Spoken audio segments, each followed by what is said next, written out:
welcome. It's good to see you here. I'm glad to be here. It just feels like such long gaps in the summer when we don't see each other very regularly, especially with camp meeting and those kinds of things. I'm Rhonda. I serve on the leadership here at Sun Valley. I've been part of the Sun Valley family for quite a while, and I just want to say welcome to some people we haven't seen for a while. Rob and Shelley, good to see you guys back there. I didn't get to say hello personally. And of course to my family who occasionally show up. Good to see you guys. I just want to say that normally I don't appreciate pictures of cats and puppies and animals that much on Facebook. Like, you know, there's a limit to what I appreciate.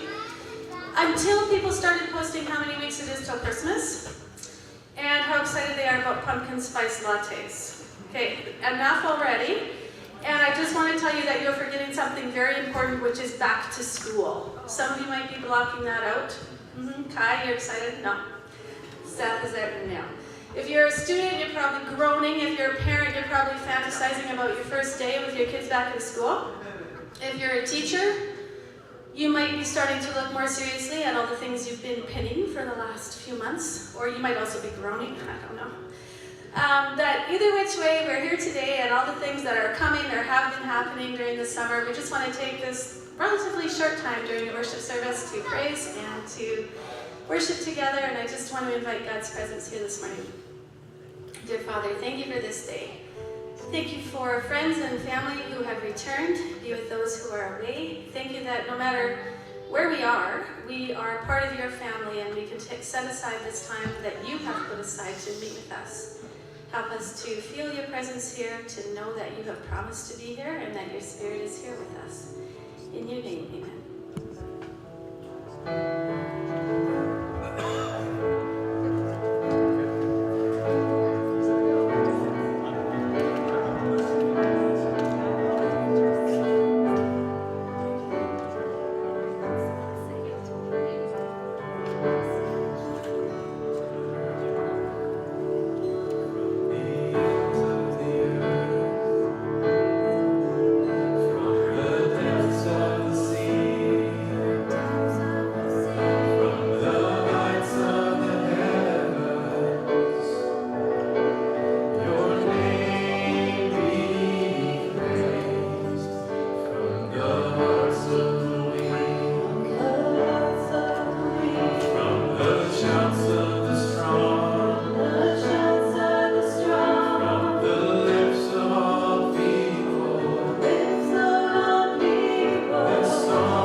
is always my favorite part of worship, is praising God.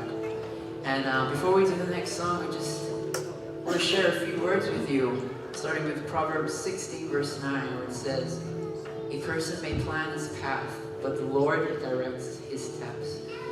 And I think we've all been in a situation where we make our plans and it falls through, whether it be as simple as a coffee date, or as significant as a job loss or a marriage. And in those moments when nothing is going the way we want it to, it's not uncommon to feel lost and just completely disillusioned by life. And you know, we all go through those seasons, no matter where we are in our life. But that verse, Proverbs 16, verse 9, again, "A person may plan his path, but the Lord directs his steps."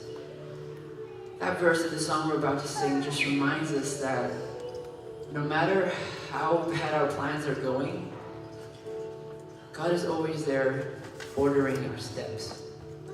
And even though we may feel like we're chaos walking, God is always there and is making all things work for good for those who love Him. And even if your life is going great and everything is comfortable, you know, I think it's important to always keep in the back of your mind that when you're walking with God, the most unexpected things can happen. And at some points, it doesn't seem like it's the right step. But if you're walking with God, it is the right step. And if this next coming year, or this next month, or this next week, or tomorrow seems so hard to do, or seems impossible, or just seems like pointless, I just want to encourage you to just take another step. Just take another step with God. And to know that He will lead you where you need to go, no matter where that may be. And to trust in Him, because His love never fails. And follow in His shadow step.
the power that you use on our behalf, Lord, to direct our steps and to help us wherever we may go.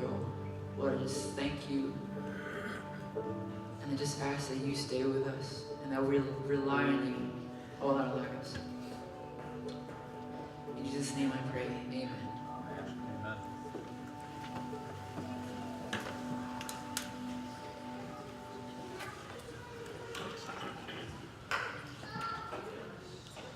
Thank you so much to the band for that praise, to bring us into worship, and Fenmore for your thoughts and encouragement this morning. And welcome to those of you who came in during music. Thank you for joining us here at Sun Valley. We have our very own Pastor Abraham Samudio starting a new series today, but before he comes up, just to let you know that our volunteers that lead our church, or our kids ministries, are on a much needed break over the summer holidays, so we don't have the regular classes going. The kids are welcome to join us in here. If you do need washrooms, or there is another kids room back this way, so you go out the back and either around this side, or out the back and down the hallway and around this side, there are things that you might find there if you need something for your kids. And youth, I am honestly not sure if there's a youth class this morning, so welcome to join us here too. And it's good to have you here, Pastor Abraham. Thank you very much. It's been a while since I have been here. I have been slaving away during camp meetings. I did a variety of different things. They don't pay me to do that kind of stuff. I guess they do. They think they do. How many of you guys were at camp meeting these last 2 weekends, or for the whole week maybe? Yeah, some of you guys were at camp meetings for a little while. It was a good time. I know we had some very powerful speakers there, and I enjoyed the times I could take a little break from what I was doing and listen to some of them. And it was nice to see so many young people running around, like so many kids and so many like teens, and they're all just like in their groups, and they were all like hanging out, and the community that I think that gets fostered there is so amazing to see, and I'm so privileged to be a part of being part of the youth ministry team that's at camp meeting, and being able to connect with them and do sports with them, and it's just been a really awesome time. And as we start off this sermon series, I wanted to ask you guys a question, just to kind of get a quick survey of the crowd. How many of you guys here have siblings? Yeah, everybody, most people have siblings. And how many of you that are parents have children? I guess you can't be a parent without having a child, right? You can parent me if you want, that's okay. For those of you with children, do you guys, or ladies, or couple, do you have a favorite child? You don't have to raise your hands. This is a dangerous question. It's kind of a little bit of a trap if your kids are sitting beside you. I know you guys don't have favorite children. It doesn't exist. You just love some children more equally than others, right? That's the way to phrase it. And for those of you that have siblings, was there ever in your family a clear favorite? Raise your hand if there was a favorite sibling in your family. Yeah, I'm in that situation too. Raise your hand if you were the favorite sibling. I hate you guys, just a little bit. You see, because I like to think of myself as very easily lovable. I'm not bragging. I'm a fluffy guy, and so I'm very easily lovable. And through my lifetime as a teen and as a kid, I found that parents tended to like me. Like, they didn't have a reason to distrust me. I was a very trustworthy kid. I kid you not, I was very adorable as a child. Like, you see pictures of me and you're just like, oh my gosh, what happened? Like, I was a really adorable child. But as much as I was loved and appreciated and adorable, I was not the favorite child in my family. That spot was reserved for one other child. In fact, in terms of ranking in children in my family, I was probably the third most loved. There's only two of us. It's just me and my sister. And my sister, Meredith Adasa Samudio Pasaran, was the favorite child of the family, and she's the younger daughter. She's the one who could do no wrong. She's the one who was never spanked as a child. She's the one who never had curfews and do all that stuff. And you know, I love my sister very, very much. I really do. But my heart's racing because I'm just so angry about it. I love my sister, but it was tough. It was tough for me to see a clear skew in favoritism towards the daughter of the family. I mean, me and my sister were very close. We didn't have any relatives nearby. The closest relatives we had were about 400 kilometers away, living down in Texas. And so for the most part, it was just me and my sister. And we like to hang out together, we'd like to play together, and as time went on, as we grew up, as is natural with kids, we tended to kind of split apart, right?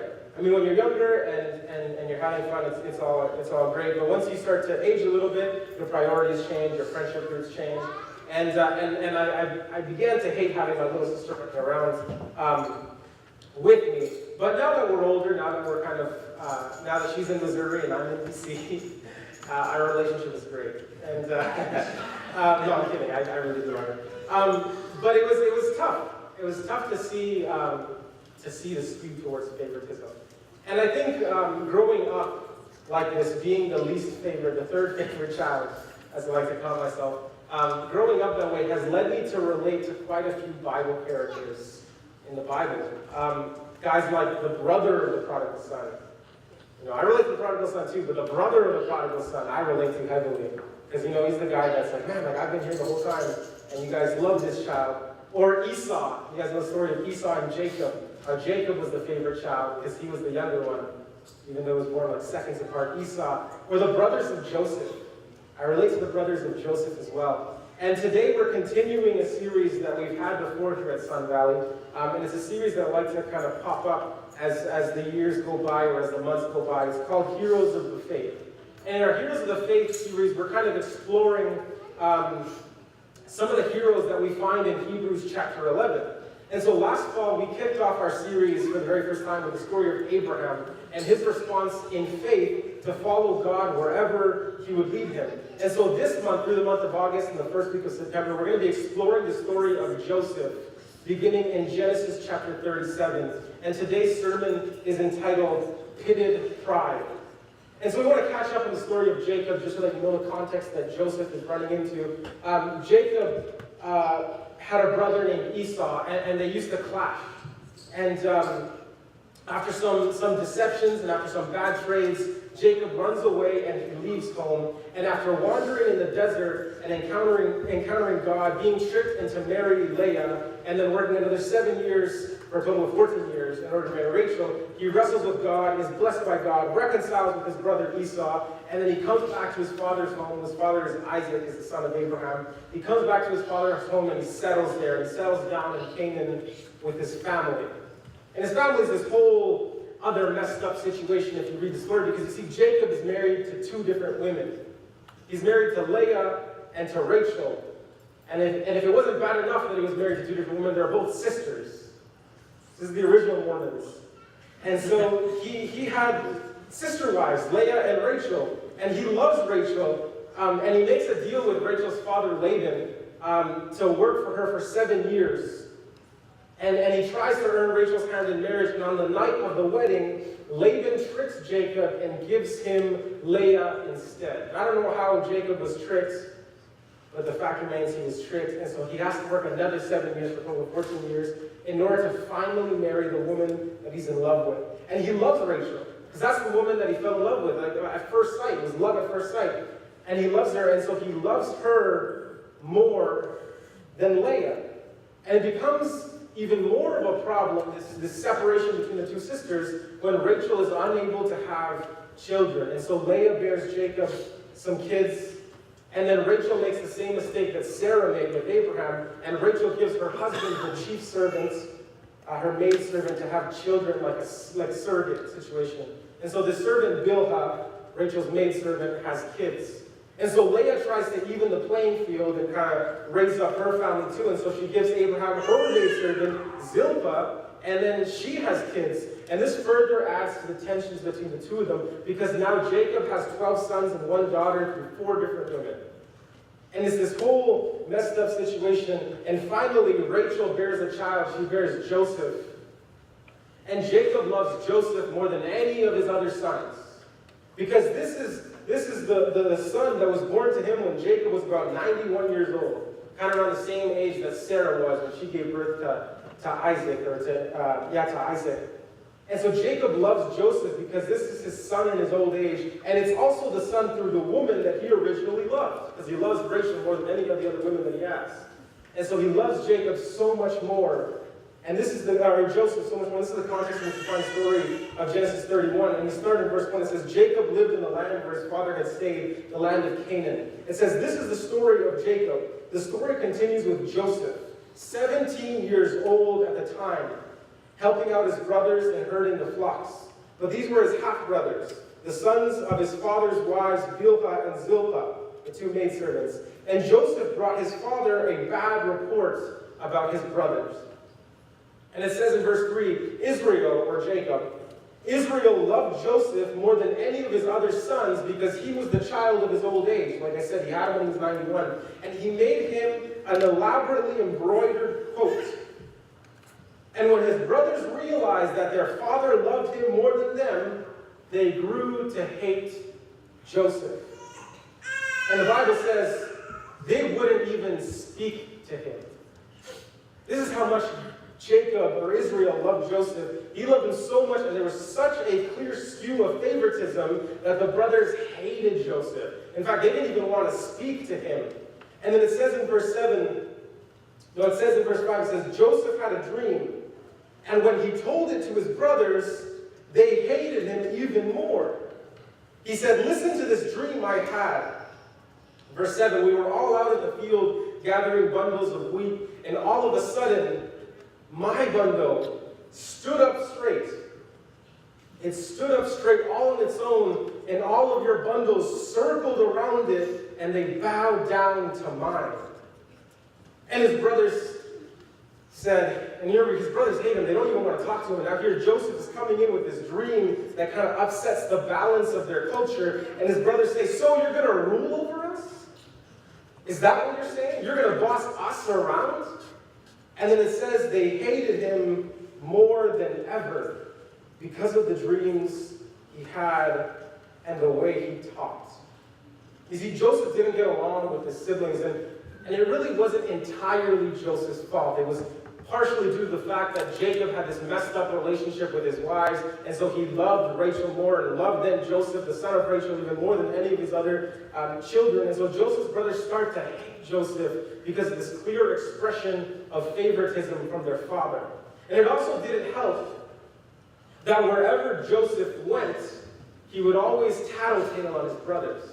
You see, his brothers weren't always the best of guys. I think this mic's still on. His brothers weren't always the best of guys. They were doing some things that they shouldn't have been doing, hanging around with people they should have been hanging around. And Joseph's around because, like little kids, they love to hang out with older brothers. They idolize them. And so Joseph's around with his brothers because he loves his brothers, and he sees some of the things that they shouldn't be doing. And so he goes back to his dad, and he tells them, Dad, this is what they're doing. And they got into some trouble, so they hated him. And then on top of that now, Jacob had given Joseph this really fancy coat. This coat that would have made him stand out in a crowd of 1,000 people. It was embroidered especially for him. And Joseph is walking around literally everywhere he goes. There's this clear coat that is a demonstration of Israel's favoritism towards Joseph. And then Joseph has this dream that they were binding sheaves out in the fields, and that the sheaves that he bound stood up, and the sheaves of his brothers bowed down before his.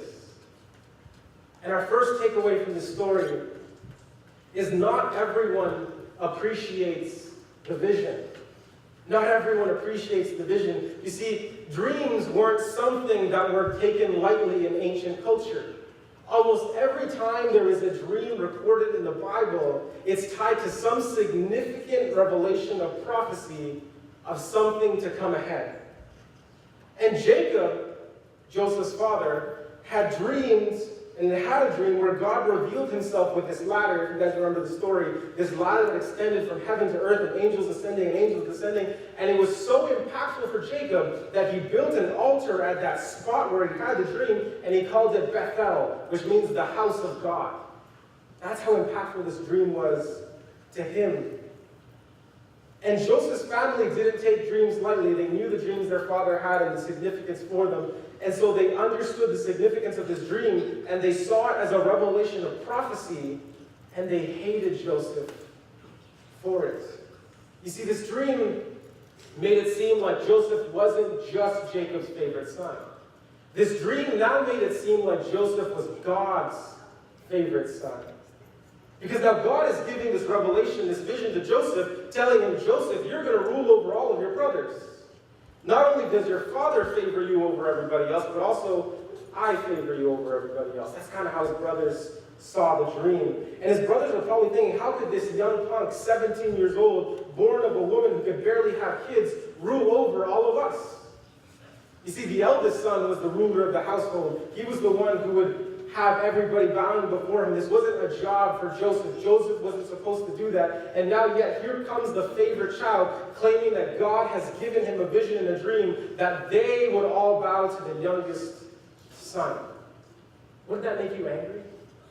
If the person you hate the most came up to you one day and said, one day you're going to serve me, and one day you're going to work for me, and one day you're going to do everything that I tell you to do, wouldn't that just boil your blood? That's how Joseph's brothers felt. And the problem is that they couldn't see the bigger picture. They couldn't see the context of the dream. They didn't appreciate the vision, because sometimes God is going to call you for a reason or a purpose that seems out of the ordinary. It's going to challenge the norms of society. You may be called to something that challenges your family. You may be called to something that challenges your friends. You may be called to something that's going to challenge your personal preference or lifestyle. But Joseph didn't ask to be favored. Joseph didn't ask for this vision. Joseph didn't ask for his brothers to despise him. Joseph didn't ask for his present circumstances, nor did he ask for what happens to him later on in the story. But God gave him a vision of something to come.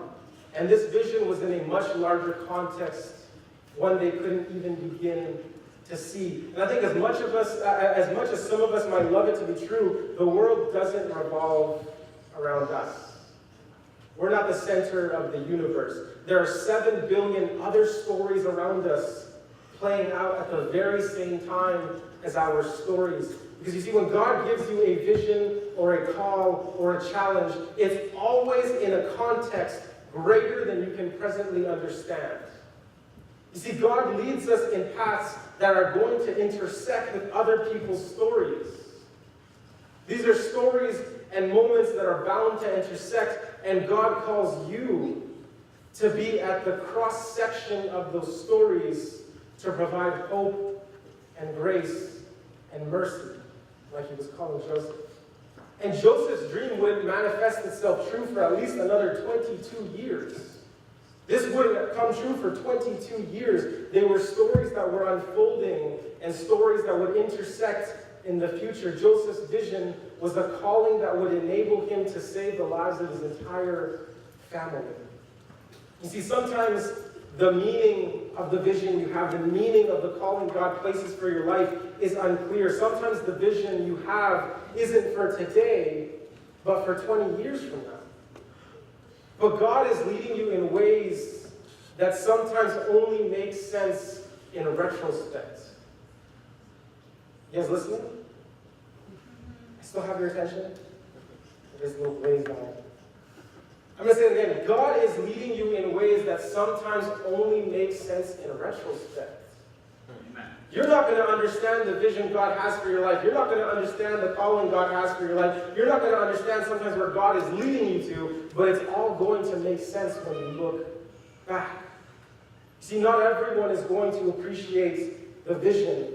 And I believe this, that for this church, God has called this church for a very specific purpose, that he has a vision for this church that is going to challenge us and stretch us and push us to places that we've never been before or even dreamed about.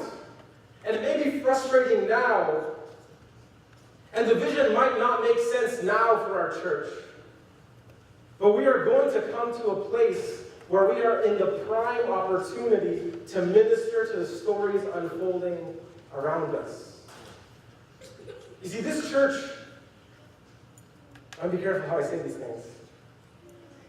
This church was never meant to be a comfort zone. Now listen up. This church was meant to be a place of acceptance in Jesus, but also a place that challenges us to grow deeper in our relationship with Him. This church was never meant to be a place that's going to ignore your sins and wrong choices. It's meant to be a place that is going to embrace your brokenness, but lead you to the one who can transform your life. Amen. Who is Jesus Christ. You see, this church was never meant to be a place where we can brag about our worship style or the fact that we have coffee in the foyer and meat sometimes in the potluck. This church was meant to be a place where we can approach a spiritual relationship with Jesus without the burdens of the do's and don'ts of the religion around us sometimes. Yes. You see, this church was never meant to be a place where we can brag about how accepting we are. That's right. So I want to pause. Let me be clear. I love that we're accepting of everybody around here. But that's not a bragging point. It's not a bragging point. It's the very baseline of Christianity. Did you guys hear that? Totally. Being accepting is not a bragging point. That's the baseline of Christianity. That's the very starting point. That's like a toddler learning how to crawl. That's the very first step of Christianity, is being accepting. Sun Valley is the church charged with spreading the gospel, with growing our faith, with serving the community around us, and preaching about the hope found in our resurrected Savior, Jesus Christ. That's what this church is for. And this is the vision that God wants to lead us towards. But there's something we need to be careful about here. This is our second takeaway of the story. Purpose isn't for pride. Verse 5, it says, Joseph had a dream, and when he told it to his brothers, they hated him even more. And he said, listen to this dream I had.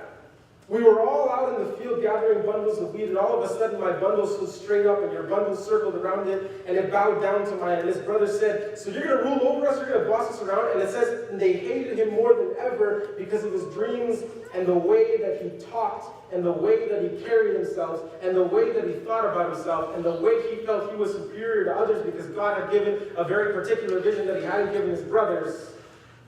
That's why they hated him.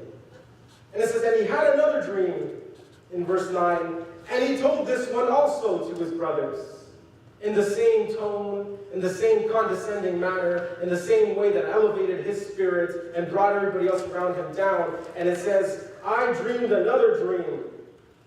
And this time it wasn't bundles of wheat, it was the sun and the moon and the 11 stars, and they bowed down to me. And when he told it to his father and his brothers, even his father reprimanded him. And he said, what's with all this dreaming? Am I and your mother and your brothers all supposed to bow down to you? And it says in verse 11, now his brothers were really jealous, but his father brooded over the whole business. You see, we love to paint Joseph as this innocent boy who'd done nothing wrong. But that's not necessarily true. You see, Joseph is 17 years old at the time that he's receiving these dreams. He's old enough to reason. He's old enough to have a certain level of emotional intelligence. How many of you guys were the favorite of the family? Raise your hands. How many of you guys know that you were the favorite of the family? Yeah, see, Joseph knew too. Joseph knew that there was a clear skew of favoritism towards him. Joseph knew that whatever he did, his father would forgive him. He knew that his father loved him more than any of the other brothers, and he wasn't shy about using that to his advantage if he needed to. Joseph knew that his brothers hated him.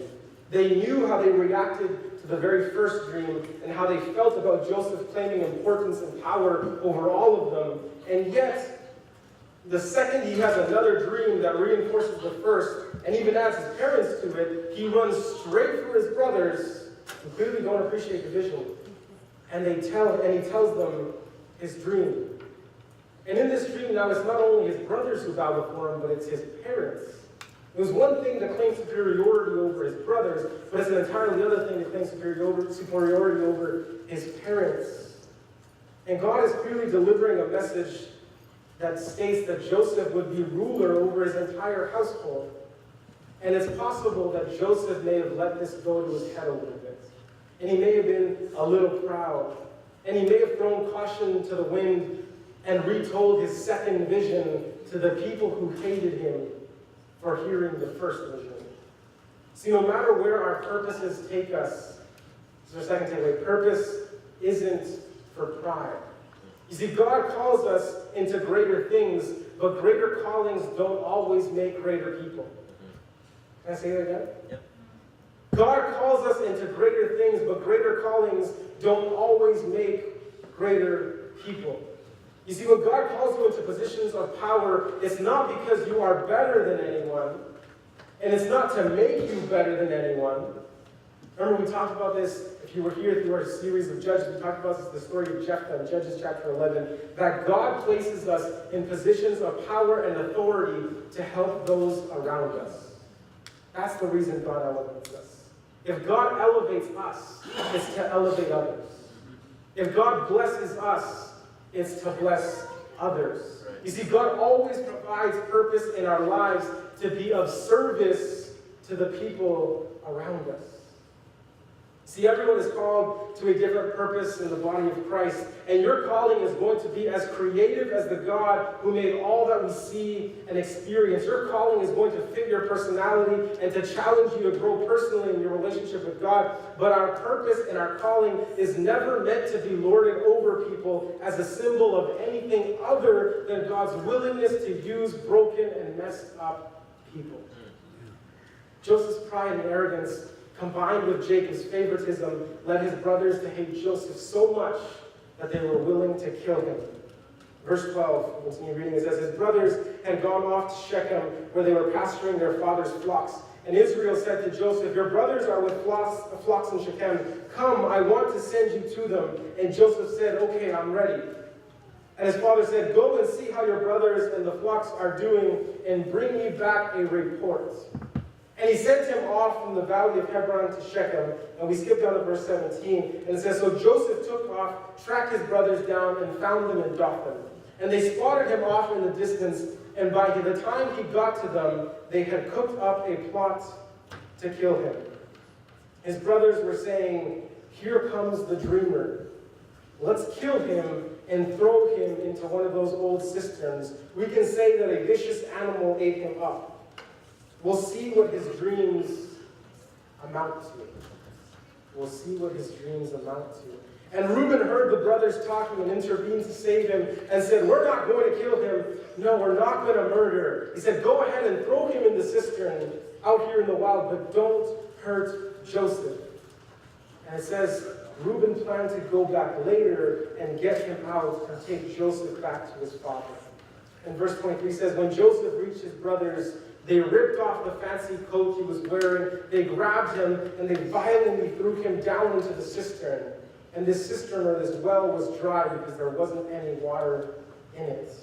You see, Joseph is on his way to meet his brothers, and the Bible says that as he's a long way off, his brothers see him and they already start to hate him. They see him and they start to plan to kill him. Even the sight of Joseph makes their blood boil. It's not even just what he says, but it's how he carries himself, how he walks, the way he looks, that smug look on his face. His brothers hate him for all of that stuff. And some of his brothers suggest that they kill him and dump his body and blame a wild animal. And Reuben hears what they're saying and is apparently concerned enough to step in and stop them from killing him. And this is their third takeaway. Kids can't bury prophecy. Kids can't bury prophecy. You see, Joseph's brothers hated him for the way that he acted, the way that he talked, and the visions that he was having. And they tried to stop his visions from coming true by planning to kill him. Because that's what the verse said. and says, we'll throw him in the cistern and kill him, and then we'll see what his dreams amount to. But pits can't bury prophecy. You see, they were going to leave Joseph in the pit to die, not knowing that Reuben would later come out of love for his family and take him out of the pit. And the story goes, as we'll read, they eventually sold him off to some slavers instead of leaving him there to die and having blood on their hands. But no matter how they would try, no pit could bury the visions God had given Joseph. See, every single person here is called to be a part of the ministry of the gospel of Jesus Christ. See, we're not called to sit in pews. We are called for a very specific mission. Our purpose is to preach in any and every kind of way the gospel of the risen King and his power to transform our lives for the kingdom life. And you see, if God has given us a vision, if God has given this church a mission or a calling or a purpose for your life, no matter what anyone else around you does or says, there is no external power that can stop you from completing the purpose God has called us all for. That's right. Amen? Amen. You see, no pit, no shame, no sin, no disability, no weakness, no financial troubles, no family troubles, or any other form of oppression can stop the prophecy that God has spoken for your life to use you for his kingdom from coming true. No excuses.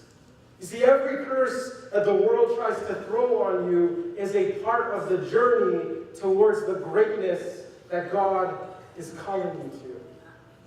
Pits can't bury prophecy. You see, your purpose is backed by the God of the universe. And I love this verse of the story of Elisha, where he says, he who is for us is greater than those who are against us. See, so long as you are willing to follow wherever God would lead you, there is no pit that can bury the prophecy God has placed for your life. Continue reading in verse 25. It says, then they sat down to eat their supper, and looking up, they saw a caravan of Ishmaelites on their way from Gilead, their camels loaded with spices, ointments, and perfumes to sell in Egypt. And Judah said, brothers, what are we going to get out of killing our brother and concealing the evidence? Let's sell him instead to the Ishmaelites, but let's not kill him. He is, after all, our brother, our own flesh and blood. And his brothers agreed. And by that time, the Midianite traders were passing by, and his brothers took Joseph out of the cistern and sold him for 20 pieces of silver to the Ishmaelites, who took Joseph with them down to Egypt. And verse 31 says, they took Joseph's coat, butchered a goat, and dipped the coat in the blood. They took the fancy coat back to their father and said, we have found this. Look over it. Do you think this is your son's coat? And verse 33 says, Jacob recognized it at once, and Jacob tore his clothes in grief, dressed in rough burlap, and mourned his son for years. And it says in verse 36, meanwhile, in Egypt, the Midianites had sold Joseph to Potiphar, one of Pharaoh's officials, manager of his household affairs. You see, Joseph was sold into slavery to descendants of his great uncle, who then stripped him of his dignity, stripped him of his clothes, stripped him of everything that he had, his family ties, and they shipped him off to Egypt and sold him into Potiphar's household. And if you've ever read the story of Joseph or know where this is going, you know that things didn't exactly get easier for Joseph from that moment on.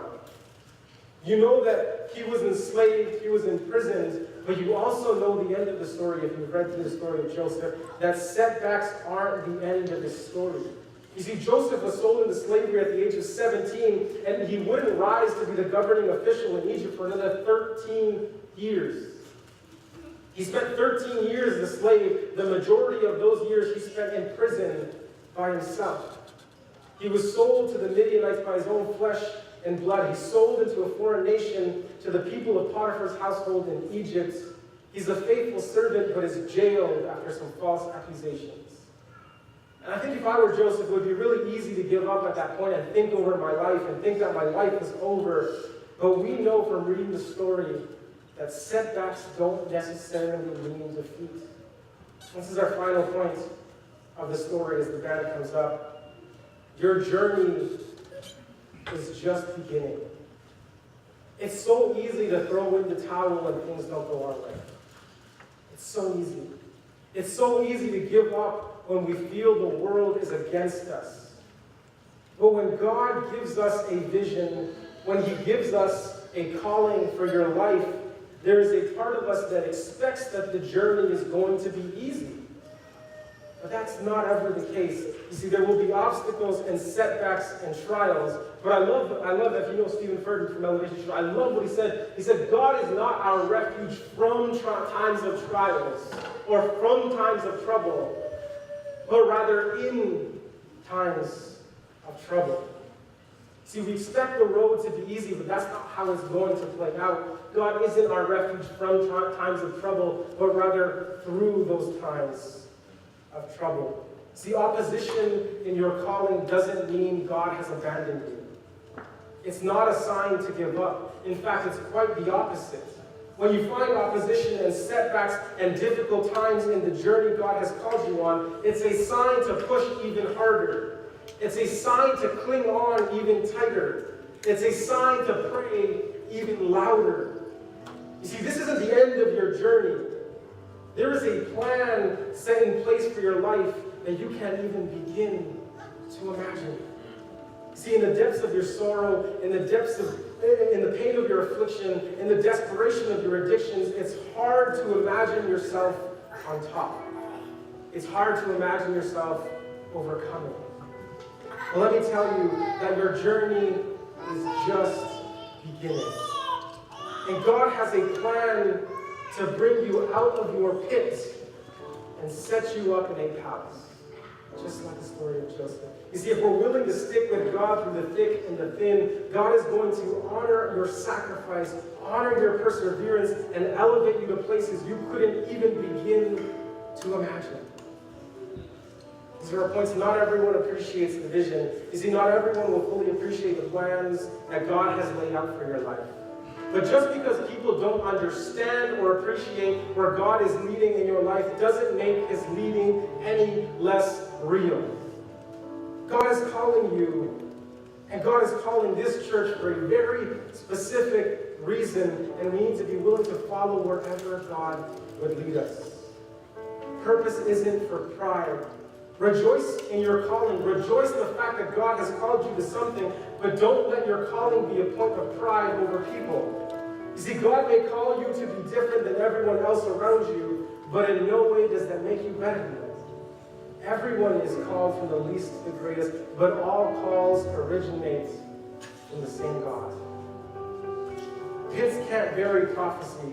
No matter what the world tries to do to you, no pit will bury the prophecy or the purpose that God has declared for your life. When we answer God's calling for our lives and work with Him in that calling, allowing Him to lead wherever He would take us, there is nothing that the world can do to us that can stop us from completing our God-given mission. Because the one who fights for you is greater than those who are against you. This is our last point. Your journey is just beginning. Setbacks don't mean defeat. You are going to have the odds stacked against you. You are going to face obstacles and difficulties on the journey that God is calling you on. But when the world counts you out, that's when God steps in. When the odds are too great for you to overcome, that's when God provides a victory. You see, God has never failed to keep His promises to His children, no matter where or what the journey ahead holds for you. As long as we are following in God's shadow step, there will be nothing that can stop us from fulfilling our purpose in Jesus. Amen. I want you to stand for this last song. And this song is going to be a song that we're going to be singing throughout this series. It's called Shadow Step. And it's from Hillsong United's new album, Wonder. And the story behind this is that sometimes it is difficult to follow behind God when you don't know where He's leading. Sometimes it's tough to trust God when you don't know what the next step is. Sometimes it's tough to follow on a path you don't know where it's going. But God has never failed. God has always been faithful. And we see it through the story of Joseph. No matter what the setbacks were, God was always faithful to fulfill the prophecy of purpose He had declared for Joseph's life. And we have to be willing to follow in God's shadow step, to be willing to follow one step behind, one foot after another, trusting that if God has been faithful before, He will continue to be faithful into the future, not worrying about where the path may lead us or what the journey ahead lies, but trusting that God is going to work all things for good for the glory of those who love Him. That's right. Amen. So let's sing this final song.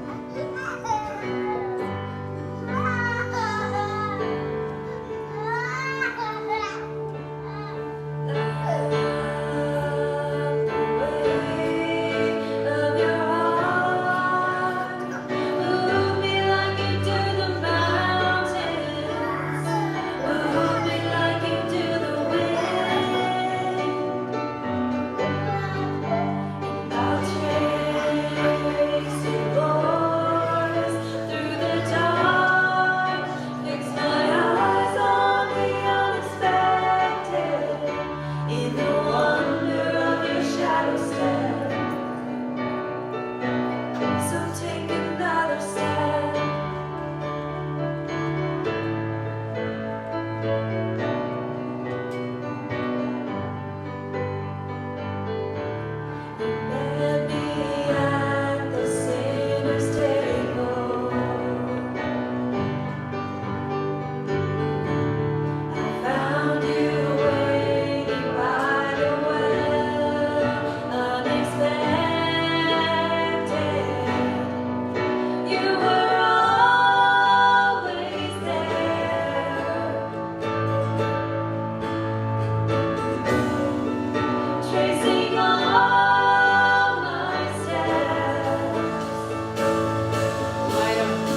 Let's pray.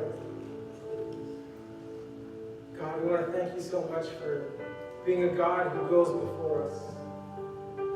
That even though the road ahead is uncertain, even though the journey has twists and turns and obstacles and difficulties, you're still a God who goes ahead, prepares the way, and who is a refuge through the times of trouble.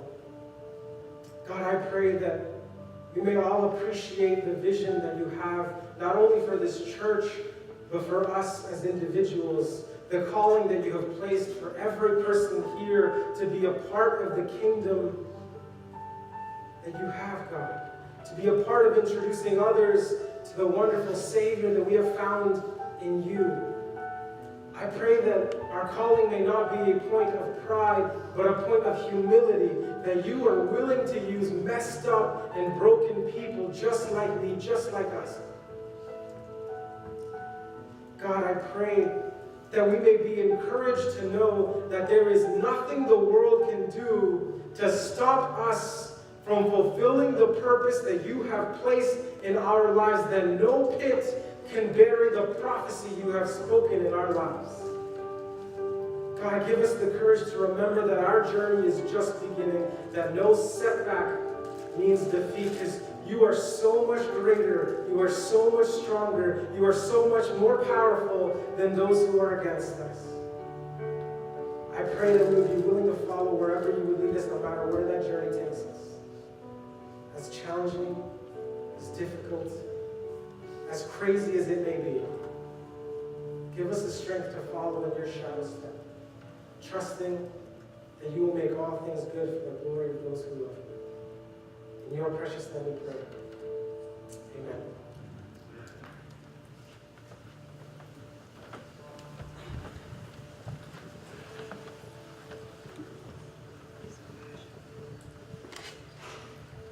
Don't want you to leave here today without talking about a few ways to stay connected after we go. Just not to walk out that door and not feel like we're connected to each other when we're not here worshiping together.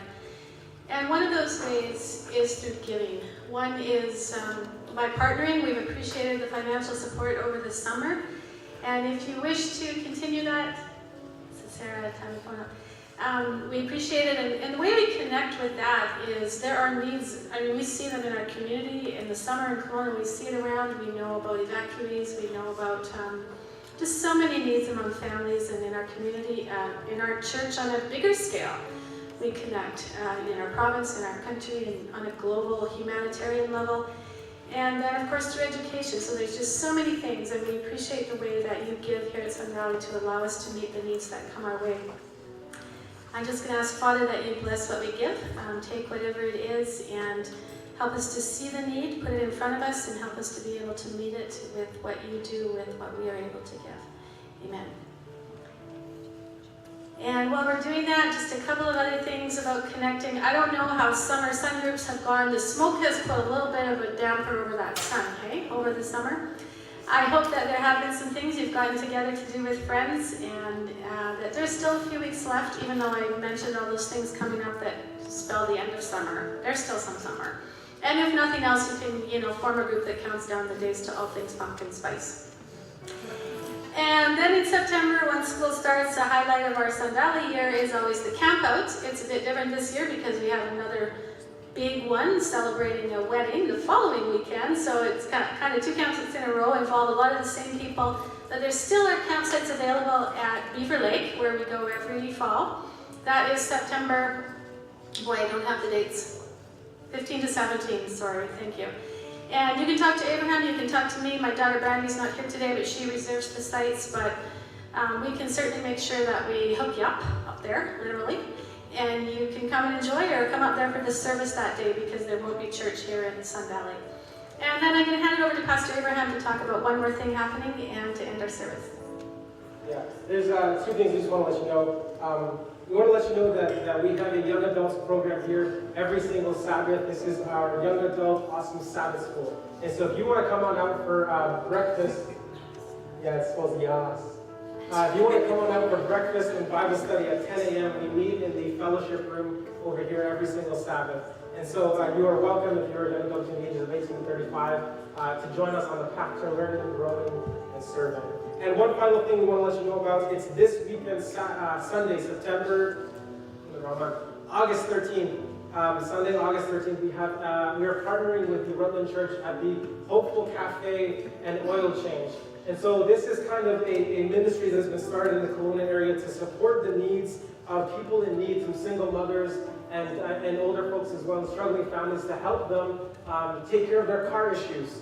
Because it tends to be really difficult when you're in financial struggles to take care of some of the things that you really need for your car, like oil changes or other tune-ups or washing or vacuuming your car. And so if you would like to volunteer for this event, this is this weekend on Sunday. We're starting from 9 a.m. to 12 p.m. at Oka, 1035 Hollywood Road. If you would like to participate and help us clean cars, vacuum cars, and if you would like to help babysit as well, because we do have childcare service available, if you would like to help and volunteer in those areas, please contact me after the service, and we can get you hooked up so you can be part of this really awesome event, the Hopeful Cafe and Oil Change. And I just want to leave you with this final blessing. May the God who traces your steps, may the God who goes before you and prepares the path, makes it all smooth as can be, despite the twists and the turns. Who prepares the way for us, may He bless you throughout your Sabbath. May He bless you throughout the rest of your weekend and through the rest of your week. And may you feel God's calling in your life. And I pray that you answer that call. Thank you so much for worshiping with us here at Sun Valley. We just pray you have an awesome rest of your day.